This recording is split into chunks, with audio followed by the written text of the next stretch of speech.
부자들은 이 행동 하나로 평생 돈을 끌어옵니다. 오늘 영상 하나만 제대로 보시면 여러분의 돈에 대한 생각이 완전히 바뀝니다. 부자들이 절대 입 밖으로 말하지 않는 비밀이 있습니다. 그들은 돈을 쫓지 않습니다. 대신 어떤 행동 하나를 매일 반복합니다. 그 행동이 무엇인지 끝까지 보시면 확실히 알게 됩니다. 영상 보시기 전에 여러분은 지금 돈에 대해 어떤 생각을 갖고 계신가요? 댓글로 솔직하게 적어주세요. 그리고 이 영상이 도움이 되신다면 구독과 좋아요 꼭 눌러주세요. 여러분의 작은 응원이 더 좋은 콘텐츠를 만드는 힘이 됩니다. 자, 이제 본격적으로 들어가겠습니다. 여러분 혹시 이런 경험 있으신가요? 열심히 일하는데 통장 잔고는 늘 제자리입니다.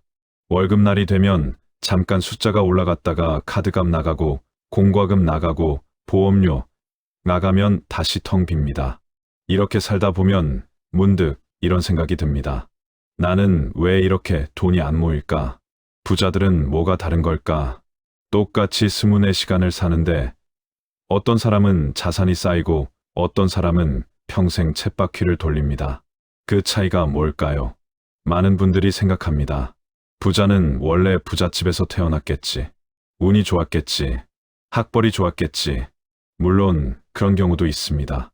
하지만 흙수저에서 시작해서 거대한 부를 일군 사람들도 수없이 많습니다. 그들을 연구해보면 공통점이 있습니다. 바로 오늘 제가 말씀드릴 그 행동입니다. 결론부터 말씀드리겠습니다. 부자들이 평생 돈을 끌어오는 행동은 바로 먼저 주는 것입니다. 너무 단순해서 실망하셨나요? 하지만 이게 전부입니다. 먼저 주는 것, 대가를 바라지 않고 먼저 베푸는 것. 이것이 부자들의 진짜 비밀입니다. 지금부터 이게 왜 돈을 끌어오는지 실제 사례와 함께 자세히 설명드리겠습니다. 첫 번째 사례입니다. 존 디어라는 사람을 아시나요? 세계 최대 농기계 회사 디어앤컴퍼니의 창업자입니다. 1804년 미국 버몬트에서 태어난 그는 대장장이 집안에서 자랐습니다. 어린 시절 아버지가 행방불명되면서 가족은 극심한 가난에 시달렸습니다. 학교도 제대로 다니지 못했습니다. 그는 대장장이 도제로 들어가 기술을 배웠고 21살에 독립해서 작은 대장간을 열었습니다. 당시 미국 중서부 농부들은 큰 고민이 있었습니다. 동부에서 가져온 쟁기로 땅을 갈면 중서부의 끈적한 검은 흙이 쟁기에 달라붙어서 농사를 짓기가 너무 힘들었습니다. 농부들은 몇 미터 갈 때마다 쟁기를 멈추고 흙을 긁어내야 했습니다. 존 디어는 이 문제를 보고 고민했습니다. 그리고 1837년 강철로 만든 새로운 쟁기를 개발했습니다. 매끄러운 강철 표면 덕분에 흙이 달라붙지 않고 저절로 미끄러져 떨어졌습니다. 여기서 존 디어가 한 선택이 중요합니다. 그는 이 쟁기를 비싸게 팔 수 있었습니다. 농부들이 절실히 필요로 하는 물건이었으니까요. 하지만 그는 다르게 했습니다. 그는 농부들에게 쟁기를 먼저 빌려주고 써보게 했습니다. 마음에 들면 돈을 내라고 했습니다. 마음에 안 들면 그냥 돌려주면 된다고 했습니다. 더 놀라운 건 그가 직접 농장을 찾아다니며 농부들의 이야기를 들었다는 겁니다. 어떤 점이 불편한지, 어떤 기능이 더 필요한지 끊임없이 물었습니다. 그리고 그 피드백을 반영해서 쟁기를 계속 개선했습니다. 농부들은 감동했습니다. 자기들 입장에서 생각해주는 사람이 처음이었기 때문입니다. 소문은 빠르게 퍼졌습니다. 존 디어의 쟁기는 날개 돋친 듯 팔렸습니다. 그는 단순히 물건을 판 게 아닙니다. 농부들의 삶을 먼저 이해하고 그들에게 가치를 먼저 준 겁니다. 그 결과 그의 회사 디어앤컴퍼니는 오늘날 시가총액이 한화로 약 140조 원이 넘는 거대 기업이 되었습니다. 존 디어의 좌우명이 있습니다. 나는 내 이름이 붙지 않을 물건은 절대 만들지 않겠다. 이 말의 의미를 생각해 보세요. 자기 이름을 걸 수 있을 만큼 최선을 다하겠다는 뜻입니다. 고객에게 부끄럽지 않은 품질을 먼저 주겠다는 뜻입니다. 그는 돈을 쫓지 않았습니다. 가치를 먼저 줬습니다. 그랬더니 돈이 따라왔습니다. 두 번째 사례입니다. 마스시타 고노스케라는 사람이 있습니다. 일본 파나소닉의 창업자입니다. 경영의 신이라 불리는 인물입니다. 그의 어린 시절은 비참했습니다. 1894년 일본 와카야마현의 작은 마을에서 태어났는데 아버지가 쌀 투기에 실패하면서 가족이 파산했습니다. 9살에 초등학교를 중퇴하고 오사카로 가서 화로 가게 점원으로 일했습니다. 11살에는 자전거 가게에서 일했습니다. 16살에 전기회사에 취직해서 전기 기술을 배웠습니다. 1918년 23살의 마스시타는 자신만의 사업을 시작했습니다. 단돈 100엔과 아내, 처남 셋이서 시작한 작은 가내 공업이었습니다. 처음 만든 제품은 개량형 전기 소켓이었습니다. 하지만 아무도 사주지 않았습니다. 창업 첫 해는 처참한 실패였습니다. 그런데 마스시타는 포기하지 않았습니다. 그가 한 행동이 흥미롭습니다. 그는 거래처를 찾아다니며 이렇게 말했습니다. 제 제품이 마음에 안 드시면 돈을 안 받겠습니다. 대신 왜 마음에 안 드는지 말씀해 주세요. 그는 비판을 구걸했습니다. 거절당하고 무시당해도 계속 찾아갔습니다. 어떤 가게 주인이 이거 별로야라고 하면 어떤 점이 별로인가요라고 물었습니다. 그리고 그 의견을 받아 제품을 개선했습니다. 이 과정에서 마스시타가 깨달은 게 있습니다. 사업은 물건을 파는 게 아니라 고객의 문제를 해결해 주는 것이다. 그는 고객에게 먼저 가치를 주기로 했습니다. 품질은 최고로, 가격은 최대한 낮게. 그래서 더 많은 사람이 좋은 제품을 쓸 수 있게 하자. 이것이 그의 철학이 되었습니다. 1923년 그가 만든 자전거 램프가 대박을 쳤습니다. 당시 자전거 램프는 배터리가 금방 닳아서 몇 시간밖에 못 썼습니다. 마스시타는 30시간 이상 가는 램프를 개발했습니다. 그리고 가격은 경쟁사보다 낮췄습니다. 사람들은 열광했습니다. 주문이 폭주했습니다. 여기서 또 그의 먼저 주는 습관이 빛났습니다. 그는 직원들에게 급여를 두둑이 줬습니다. 당시로서는 파격적인 복지를 제공했습니다. 직원들에게 먼저 잘해줬더니 직원들이 회사를 위해 헌신했습니다. 품질이 올라갔고 고객 만족도가 높아졌습니다. 회사는 승승장구했습니다. 1929년 세계 대공황이 터졌습니다. 일본 경제도 침체에 빠졌습니다. 모든 회사가 직원을 해고했습니다. 마스시타 회사 임원들도 직원 절반을 자르자고 건의했습니다. 마스시타는 단호히 거부했습니다. 한 명도 자르지 않겠다.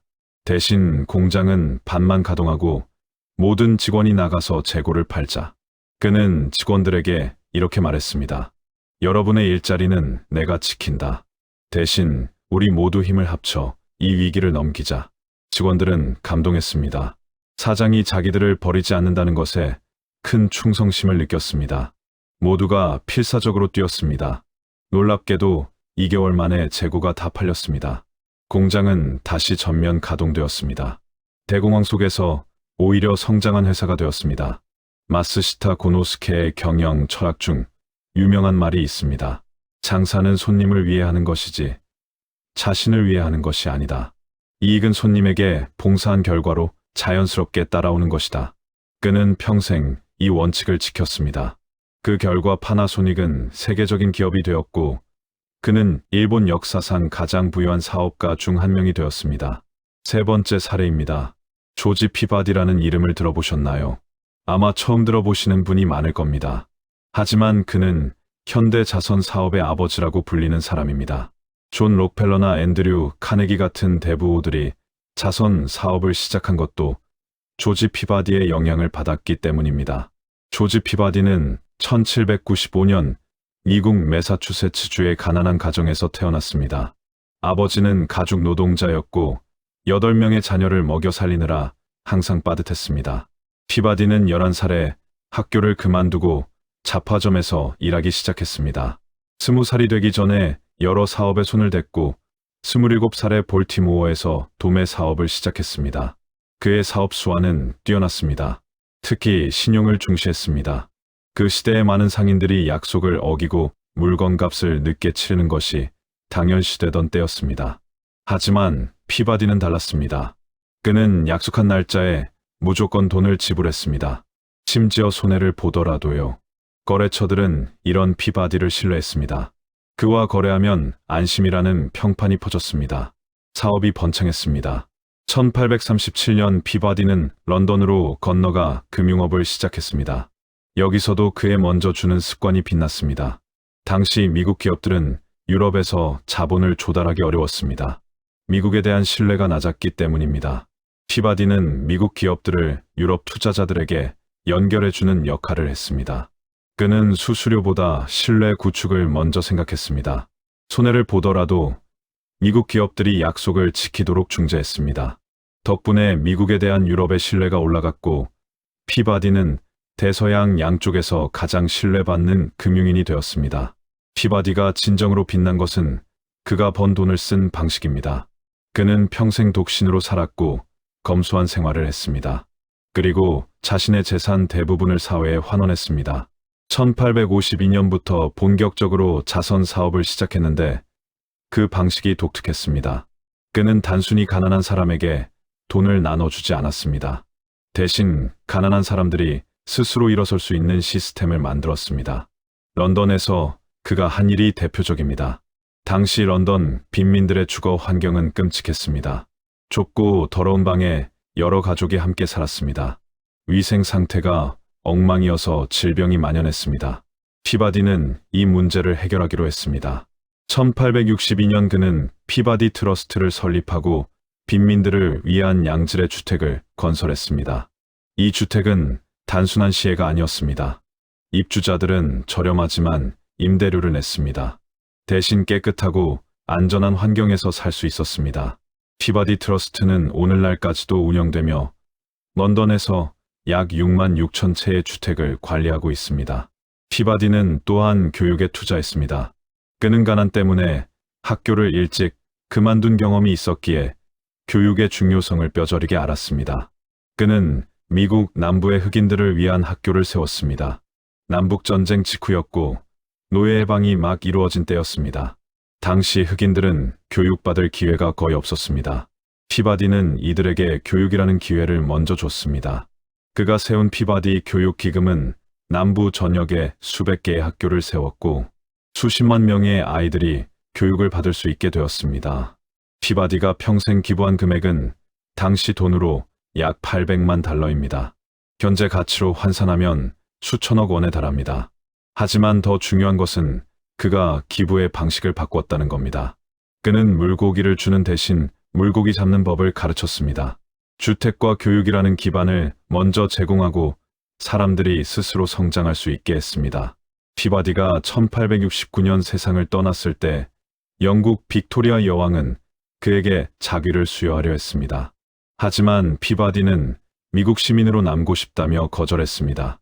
대신 여왕은 그에게 감사의 편지를 보냈고 그의 시신은 영국 해군 군함에 실려 이국으로 운구되었습니다.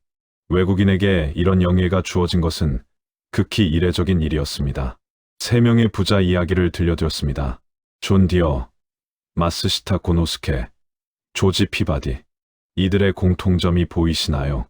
그들은 모두 먼저 줬습니다. 존 디어는 농부들에게 쟁기를 먼저 빌려주고 그들의 이야기를 먼저 들었습니다. 마스시타는 고객에게 최고의 품질을 먼저 주고 직원들에게 안정과 신뢰를 먼저 줬습니다. 피바디는 사회에 주택과 교육을 먼저 제공했습니다. 그들은 대가를 계산하지 않았습니다. 먼저 줬더니 돈이 저절로 따라왔습니다. 이제 이 원리가 왜 작동하는지 좀 더 깊이 살펴보겠습니다. 인간의 마음속에는 호혜성이라는 본능이 있습니다. 누군가에게 무언가를 받으면 갚고 싶어지는 마음입니다. 이것은 수십만 년 전부터 인류가 생존하기 위해 발전시킨 본능입니다. 원시 시대의 인간은 혼자서 살 수 없었습니다. 부족을 이루어 서로 도우며 살아야 했습니다. 누군가 사냥감을 나눠주면 나도 나중에 갚아야 한다는 의무감이 생겼습니다. 이렇게 서로 주고받는 관계가 공동체를 유지시켰습니다. 호혜성은 인류의 생존 전략이었습니다. 이 본능은 현대인에게도 그대로 남아 있습니다. 누군가 내게 친절을 베풀면 나도 그 사람에게 잘해주고 싶어집니다. 식당에서 서비스로 음료를 받으면 그 식당에 다시 가고 싶어집니다. 친구가 이사할 때 도와주면 나도 내 친구가 이사할 때 도와주고 싶어집니다. 이것이 인간의 자연스러운 심리입니다. 부자들은 이 원리를 알고 있습니다. 그래서 그들은 먼저 줍니다. 먼저 가치를 주면 사람들은 돌려주고 싶어 합니다. 반드시 그 사람이 직접 갚지 않더라도 괜찮습니다. 주는 사람에 대한 좋은 평판이 퍼집니다. 신뢰가 쌓입니다. 기회가 모여듭니다. 결국 더 큰 것이 돌아옵니다. 여기서 중요한 것이 있습니다. 먼저 주되 대가를 기대하지 않아야 합니다. 이게 핵심입니다. 많은 사람들이 주면서 속으로 계산합니다. 내가 이만큼 줬으니 저 사람이 이만큼 돌려줘야지. 이런 마음이 드는 순간 상대방도 느낍니다. 진심이 아니구나. 뭔가 바라는 게 있구나. 그러면 호혜성이 작동하지 않습니다. 진짜 부자들은 다릅니다. 그들은 순수하게 줍니다. 돌아오든 안 돌아오든 상관없이 줍니다. 역설적으로 그렇게 기대 없이 줄 때 가장 많이 돌아옵니다. 왜냐하면 사람들이 진심을 알아보기 때문입니다. 진심으로 주는 사람에게는 진심으로 돌려주고 싶어집니다. 또 하나 중요한 원리가 있습니다. 먼저 주면 풍요의 마인드셋이 만들어집니다. 돈에 대한 마음가짐은 크게 두 가지로 나뉩니다. 결핍의 마인드셋과 풍요의 마인드셋입니다. 결핍의 마인드셋을 가진 사람은 세상의 부가 한정되어 있다고 생각합니다. 파이가 정해져 있으니 내가 더 가지려면 남이 덜 가져야 한다고 믿습니다. 그래서 움켜쥡니다. 나눠주면 내 몫이 줄어든다고 생각합니다. 항상 부족함을 느낍니다. 이런 사람은 돈을 벌어도 늘 불안합니다. 더 많이 벌어도 만족하지 못합니다. 남과 비교하며 시기합니다. 결국 돈에 끌려다니는 삶을 삽니다. 풍요의 마인드셋을 가진 사람은 다릅니다. 세상에는 충분한 부가 있다고 믿습니다. 내가 나눠줘도 나에게 올 것은 온다고 생각합니다. 그래서 기꺼이 나눕니다. 남이 잘 되면 같이 기뻐합니다. 경쟁이 아니라 협력을 추구합니다. 이런 사람은 돈을 적게 가지고 있어도 마음이 넉넉합니다. 감사할 줄 알고 현재에 만족하면서도 더 나아지려 노력합니다. 돈이 이런 사람에게 끌려옵니다. 먼저 주는 습관은 풍요의 마인드셋을 강화합니다. 줄 때마다 나는 충분히 가지고 있다는 것을 확인하게 됩니다. 남에게 줄 여유가 있다는 것은 내가 풍요롭다는 증거입니다. 이 감각이 반복되면 결핍의 마음이 사라집니다. 두려움 없이 기회를 잡을 수 있게 됩니다. 위축되지 않고 도전할 수 있게 됩니다. 그러면 정말로 더 많은 것을 이루게 됩니다. 자, 그러면 실제로 어떻게 먼저 주는 습관을 들일 수 있을까요? 구체적인 방법을 알려드리겠습니다. 첫째, 먼저 인사하세요. 너무 단순한가요? 하지만 이것부터 시작해야 합니다. 아침에 출근할 때 동료에게 먼저 인사하세요. 편의점에서 물건 살 때 점원에게 먼저 인사하세요. 엘리베이터에서 모르는 사람과 눈이 마주치면 가볍게 목례하세요. 인사는 관심과 존중을 주는 것입니다. 이 작은 행동이 습관이 되면 먼저 주는 마음가짐이 자연스러워집니다. 둘째, 먼저 경청하세요. 대화할 때 내 말을 먼저 하려고 하지 마세요. 상대방 이야기를 끝까지 들으세요. 듣는 것도 주는 것입니다. 시간과 관심을 주는 겁니다. 특히 요즘처럼 모두가 바쁜 시대에 누군가 내 이야기를 진지하게 들어주면 그 사람에게 호감이 생깁니다. 경청만 잘해도 인간관계가 확 달라집니다. 인간관계가 좋아지면 기회가 많아집니다. 기회가 많아지면 돈 벌 확률도 높아집니다. 셋째, 먼저 칭찬하세요. 사람들은 칭찬에 목말라 있습니다. 어른이 되면 칭찬받을 일이 거의 없습니다. 그래서 작은 칭찬에도 감동합니다. 동료가 발표 잘했으면 발표 좋았어요라고 말해주세요. 후배가 열심히 일하면 요즘 많이 성장했네라고 인정해주세요. 가족에게도 마찬가지입니다. 아내가 만든 음식이 맛있으면 맛있다고 말하세요. 남편이 집안일 도와주면 고맙다고 말하세요. 칭찬은 공짜입니다. 하지만 받는 사람에게는 엄청난 가치가 있습니다. 넷째, 먼저 지식을 나누세요. 여러분이 알고 있는 것을 남에게 알려주세요. 자기만 알고 있으면 그 지식은 죽은 지식입니다. 나누면 살아있는 지식이 됩니다. 회사에서 내가 아는 노하우를 후배에게 알려주세요. 블로그나 유튜브에 내가 배운 것을 정리해서 올려보세요. 지식을 나눌수록 나도 더 잘 이해하게 됩니다. 또한 지식을 나눠주면 그 사람이 성장해서 언젠가 나에게 도움이 될 수도 있습니다. 세상은 그렇게 연결되어 있습니다. 다섯째, 먼저 기회를 연결해 주세요. 주변에 도움이 필요한 사람이 있나요? 그 사람에게 필요한 것을 가진 다른 사람을 알고 있나요? 그 둘을 연결해 주세요. 친구가 이직하려 하는데 그 분야에서 일하는 아는 사람이 있다면 소개해 주세요. 지인이 사업 파트너를 찾는데 적합한 사람이 떠오르면 연결해 주세요. 이런 연결이 쌓이면 사람들이 나를 허브로 인식합니다. 무슨 일이 있으면 저 사람에게 물어봐야지라고 생각하게 됩니다. 그러면 자연스럽게 좋은 기회가 내게로 모여듭니다. 여섯째, 먼저 시간을 투자하세요. 돈이 없어도 시간은 누구에게나 있습니다. 시간을 내서 다른 사람을 돕는 것도 주는 것입니다. 친구가 고민 상담을 원하면 시간을 내서 만나주세요.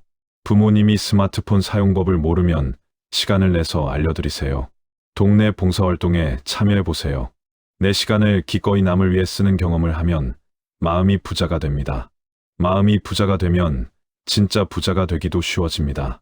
일곱째, 먼저 감사를 표현하세요. 감사도 주는 것입니다. 누군가 내게 잘해주면 고맙다고 말하세요. 당연한 것처럼 넘기지 마세요. 감사 편지를 써보세요. 메시지를 보내보세요.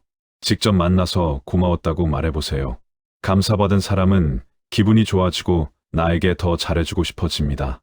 감사는 인간관계를 윤활유처럼 매끄럽게 만듭니다. 여덟째, 먼저 품질을 주세요. 일을 할 때 기대 이상으로 해주세요. 고객이 원하는 것보다 조금 더 해주세요.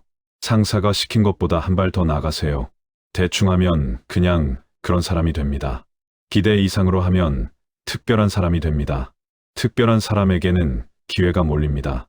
이 8가지를 당장 오늘부터 실천해보세요. 모두 다 하려고 하지 마세요. 하나만 골라서 일주일 동안 매일 해보세요. 그게 습관이 되면 다음 것을 추가하세요. 천천히 하나씩 쌓아가면 됩니다. 급하게 생각하지 마세요. 먼저 주는 것은 장기 투자입니다. 당장 결과가 안 나와도 괜찮습니다. 꾸준히 하면 반드시 돌아옵니다. 여기서 한 가지 더 말씀드리고 싶은 게 있습니다. 먼저 주라고 해서 자신을 희생하라는 말이 아닙니다. 이것을 오해하면 안 됩니다. 무작정 퍼주다가 정작 자기는 고갈되면 안 됩니다. 비행기 안전 안내를 생각해 보세요. 산소 마스크가 내려오면 먼저 자기 마스크를 쓰고 옆 사람을 도우라고 합니다. 자기가 쓰러지면 남을 도울 수 없기 때문입니다. 먼저 주되 건강한 경계를 유지하세요. 주는 것이 즐겁고 감사한 마음이 드는 범위 내에서 주세요. 억지로 주면서 속으로 화가 나면 그건 잘못된 겁니다. 받기만 하고 돌려주지 않는 사람에게 무한정 줄 필요 없습니다. 관계는 상호적이어야 합니다. 일방적으로 주기만 하는 관계는 오래가지 못합니다. 내가 줄 때 기쁜 마음이 드는지 스스로 점검하세요. 억지로 주는 것은 주는 게 아닙니다. 또 하나, 주는 대상을 잘 선택해야 합니다. 악용하려는 사람에게 주면 안 됩니다. 선의를 악용하는 사람도 세상에 있습니다. 그런 사람에게 계속 주면 자기만 손해입니다. 상대가 내 호의를 어떻게 받아들이는지 관찰하세요. 감사할 줄 아는 사람에게는 더 주세요. 당연하게 여기는 사람에게는 거리를 두세요. 현명하게 주는 것도 지혜입니다. 자, 이제 앞서 말씀드린 내용을 보강하는 추가 사례를 몇 가지 더 들려드리겠습니다. 엘리 하인츠라는 사람이 있습니다. 케첩으로 유명한 하인츠 회사의 창업자입니다. 1844년 미국 펜실베이니아주에서 독일 이민자 가정에 태어났습니다. 어린 시절부터 어머니를 도와 텃밭에서 채소를 가꿨습니다. 8살 때 이미 채소를 이웃에게 팔기 시작했고 12살에는 직접 재배한 양고추냉이를 병에 담아 팔았습니다. 1869년 25살의 하인츠는 본격적으로 식품 사업을 시작했습니다. 하지만 1875년 경제 위기로 회사가 파산했습니다. 그는 빚더미에 앉았고 신용을 잃었습니다. 대부분의 사람이라면 여기서 포기했을 겁니다. 하인츠는 달랐습니다. 그는 채권자들을 찾아다니며 반드시 갚겠다고 약속했습니다. 그리고 그 약속을 지켰습니다. 법적으로는 파산하면 빚을 안 갚아도 됩니다. 하지만 하인츠는 도덕적 의무를 다했습니다. 몇 년에 걸쳐 모든 빚을 갚았습니다. 채권자들은 감동했습니다. 그의 신용은 되살아났습니다. 1876년 하인츠는 다시 식품 회사를 세웠습니다. 이번에는 다르게 했습니다. 그는 고객에게 먼저 신뢰를 주기로 했습니다. 당시 식품업계는 불량했습니다. 식품에 이물질을 섞거나 부패한 재료를 쓰는 일이 다반사였습니다. 소비자들은 뭘 먹는지 알 수 없었습니다. 하인츠는 투명한 유리병을 사용했습니다. 내용물이 다 보이게 했습니다. 공장을 공개하고 누구나 견학할 수 있게 했습니다. 깨끗한 재료를 쓰고 위생적으로 만든다는 것을 직접 보여줬습니다. 이것은 당시로서는 혁명적이었습니다. 소비자들은 하인츠 제품을 신뢰했고 입소문이 퍼졌습니다. 하인츠는 직원 복지에도 앞장섰습니다. 당시 대부분의 공장은 열악한 환경이었습니다. 하인츠 공장은 달랐습니다. 밝고 깨끗한 환경을 만들었습니다. 직원 식당과 휴게실을 제공했습니다. 심지어 직원들을 위한 수영장과 체육관까지 만들었습니다. 여성 노동자들을 위한 타가 시설도 있었습니다. 교육 프로그램도 운영했습니다. 당시로서는 상상하기 어려운 일들이었습니다. 직원들은 열광했습니다. 하인츠 공장에서 일하고 싶어하는 사람이 줄을 섰습니다. 최고의 인재들이 모여들었습니다. 이직률이 낮았고 생산성이 높았습니다. 품질이 올라갔고 회사는 성장했습니다. 헨리 하인츠가 남긴 말 중 하나입니다.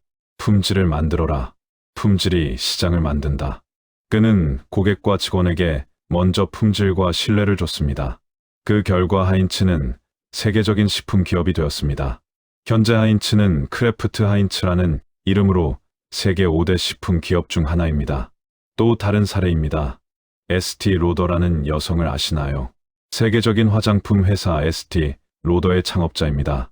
1908년 뉴욕 퀸스에서 헝가리 이민자 가정에서 태어났습니다. 본명은 조세핀 에스더 맨처였고 에스티는 어린 시절 별명이었습니다. 에스티의 삼촌은 화학자였습니다. 그는 집에서 스킨크림을 만들었습니다. 어린 에스티는 삼촌 옆에서 크림 만드는 것을 보며 자랐습니다. 이 경험이 그녀의 인생을 바꿨습니다. 에스티는 스킨케어에 푹 빠졌습니다. 자신의 피부로 실험하고 친구들에게 크림을 발라주며 기술을 익혔습니다. 1930년대 에스티는 직접 만든 크림을 팔기 시작했습니다. 처음에는 미용실과 호텔을 돌아다니며 판매했습니다. 그런데 그녀의 판매 방식이 독특했습니다. 그녀는 절대 강매하지 않았습니다. 대신 먼저 무료로 샘플을 줬습니다. 그리고 그 자리에서 직접 얼굴에 발라줬습니다. 이것이 에스티 로더의 유명한 터치 앤 셀 기법입니다. 손님에게 먼저 체험을 주는 겁니다. 무료로 페이셜 마사지를 해주고 피부 관리법을 알려줬습니다. 제품을 살지 말지는 손님 마음이었습니다. 하지만 대부분의 손님이 샀습니다. 왜냐하면 먼저 진심 어린 서비스를 받았기 때문입니다. 고마운 마음이 들어서 사고 싶어졌습니다. 에스티는 또한 구매하지 않는 손님에게도 작은 샘플을 챙겨줬습니다. 이게 화장품 업계 최초의 샘플 마케팅입니다. 지금은 모든 화장품 회사가 샘플을 주지만 당시에는 에스티가 처음이었습니다. 샘플을 받은 손님들이 집에서 써보고 나중에 다시 와서 제품을 샀습니다. 그리고 친구에게도 추천했습니다. 입소문이 퍼졌습니다. 에스티의 집념은 대단했습니다. 그녀는 뉴욕의 고급 백화점 삭스 피프스 애비뉴에 입점하고 싶었습니다. 하지만 계속 거절당했습니다. 작은 회사라 믿음이 가지 않는다는 이유였습니다. 에스티는 포기하지 않았습니다. 백화점 관계자를 찾아가 직접 얼굴에 제품을 발라줬습니다. 무료로요. 진심으로 좋은 제품이니 한번 써보시라고 했습니다. 결국 1948년 삭스에 입점했습니다. 에스티는 입점 첫날 색다른 행동을 했습니다. 자기 돈으로 친구들에게 백화점에서 제품을 사게 했습니다. 매장이 붐비는 것처럼 보이게 했습니다. 지나가는 손님들이 뭘 저렇게 살까 궁금해하며 발길을 멈췄습니다. 에스티는 그들에게 다가가 무료로 샘플을 주고 제품을 설명했습니다. 첫 주에 제품이 다 팔렸습니다. 에스티 로더는 이렇게 시작해서 세계적인 화장품 제국을 건설했습니다. 그녀의 철학은 간단했습니다. 먼저 가치를 주라. 고객에게 진심으로 좋은 경험을 먼저 주면 고객이 알아서 지갑을 연다. 에스티 로더 회사는 현재 연매출이 한화로 약 20조 원이 넘습니다. 모두 먼저 주는 습관에서 시작되었습니다. 지금까지 여러 사례를 통해 먼저 주는 것의 힘을 보여드렸습니다. 이제 마지막으로 이 모든 것을 정리해 보겠습니다. 부자가 되고 싶으신가요? 그렇다면 돈을 쫓지 마세요. 쫓으면 도망갑니다. 대신 먼저 주세요. 가치를 먼저 주세요. 진심을 먼저 주세요. 시간과 관심을 먼저 주세요. 기대 없이 순수하게 주세요. 그러면 돈이 알아서 따라옵니다. 이것은 단순히 돈을 버는 기술이 아닙니다. 삶의 방식입니다. 먼저 주는 사람은 돈만 버는 게 아니라 풍요로운 인간관계를 갖게 됩니다. 존경받는 사람이 됩니다. 행복한 삶을 살게 됩니다. 돈은 부산물입니다. 진짜 가치는 먼저 주는 과정에서 얻는 인생의 풍요로움입니다. 오늘부터 실천해 보세요. 내일 아침 출근할 때 동료에게 먼저 밝게 인사해 보세요. 회의에서 후배의 아이디어에 먼저 칭찬해 보세요. 고객에게 기대 이상의 서비스를 먼저 제공해 보세요. 작은 것부터 시작하세요. 그것이 쌓이면 인생이 달라집니다. 존 디어는 농부에게 쟁기를 먼저 빌려줬습니다. 마스시타 고노스케는 고객에게 품질을 먼저 줬습니다. 조지 피바디는 사회에 주택과 교육을 먼저 줬습니다. 헨리 하인츠는 신뢰와 투명성을 먼저 줬습니다. 에스티 로더는 고객에게 체험을 먼저 줬습니다. 이들의 공통점은 하나입니다. 먼저 줬습니다. 그리고 모두 엄청난 부를 이뤘습니다. 우연이 아닙니다. 법칙입니다. 주는 대로 받습니다. 먼저 주는 사람이 결국 가장 많이 받습니다. 여러분도 할 수 있습니다. 특별한 재능이 필요 없습니다. 많은 돈이 필요 없습니다. 오직 마음만 있으면 됩니다. 먼저 주겠다는 마음만 있으면 됩니다. 오늘부터 그 마음으로 하루를 시작하세요. 한 달만 해보세요. 삶이 달라지기 시작할 겁니다. 1년 하면 완전히 다른 사람이 됩니다. 10년 하면 부자가 됩니다. 여러분 이 영상을 끝까지 보셨다는 것 자체가 여러분의 성장에 대한 의지를 보여줍니다. 그 의지가 있는 분은 반드시 성공합니다. 여러분은 부자가 될 수 있습니다. 저는 그것을 믿습니다. 먼저 주는 습관으로 여러분의 인생이 바뀌길 진심으로 응원합니다. 이 영상이 도움이 되셨다면 구독과 좋아요 부탁드립니다. 더 좋은 영상으로 찾아뵙겠습니다.